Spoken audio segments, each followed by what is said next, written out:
জয়পুরহাটে সরবরাহ বাড়ায় কমেছে সব ধরনের সবজির দাম।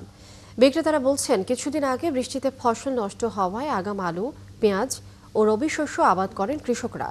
বর্তমান সেগুলোই বাজারে আসায় দাম কমেছে। বাজারের বিস্তারিত জানাতে সরাসরি যুক্ত হচ্ছেন এই মুহূর্তে সহকর্মী মোয়াজ্জেম হোসেন। মোয়াজ্জেম, কোন বাজারে এই মুহূর্তে আপনি আছেন, আর সেখানকার সবজি সরবরাহ কেমন রয়েছে এবং দরদাম কেমন দেখছেন? ধন্যবাদ আপনাকে। আপনি বলছেন যেটি সেটি আমি রয়েছি জয়পুরহাটের সবচেয়ে বড় যেটি পাইকারি কাঁচা বাজার নতুন হাট এলাকাতে।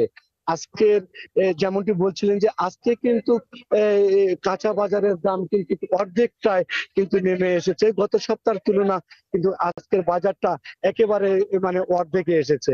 আপনাকে বলে রাখি যে কাঁচা সবজি বাজারে ভাই কাঁচা সবজির বাজারের যে যে দামটি সবচেয়ে বেশি যেটি সরবরাহ হয়েছে, যেমন আপনাকে যদি বাঁধাকপির কথা বলি, এই বাঁধাকপিটার দাম কিন্তু গত সপ্তাহে 25 থেকে 30 টাকা কেজি ছিল, পিস ছিল। সেটি কিন্তু আজকে 12 টাকা পিস বিক্রি হচ্ছে, অর্থাৎ যে একেবারে অর্ধেক দাম কমে আসছে। আপনি যে লাউ বলেন, আপনার যে মূলার দাম যেটি 20 থেকে 25 টাকা কেজি ছিল, সেটি কিন্তু আজকের বাজারে 14 থেকে 15 টাকা কেজি পাইকারে বিক্রি হচ্ছে। ফুলকপি যেটা 30, 50 থেকে 60 টাকা কেজি ছিল, সেটি কিন্তু আজকে আপনার 20 থেকে 25 টাকা বিক্রি হচ্ছে।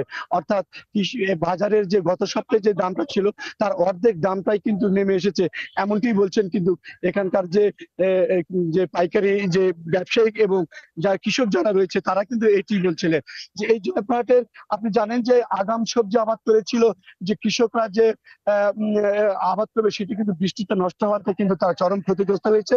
তারা কিন্তু এই ক্ষতি পোষার কারণে কিন্তু আবার যে আগাম যে সবজি রয়েছে সেই সবজিগুলো আবাদ করার কারণে কিন্তু বাজারে কিন্তু পর্যাপ্ত পরিমাণে সরবরাহ রয়েছে। এই সরবরাহের কারণেই কিন্তু আজকে কিন্তু বাজারের দাম কম হয়েছে।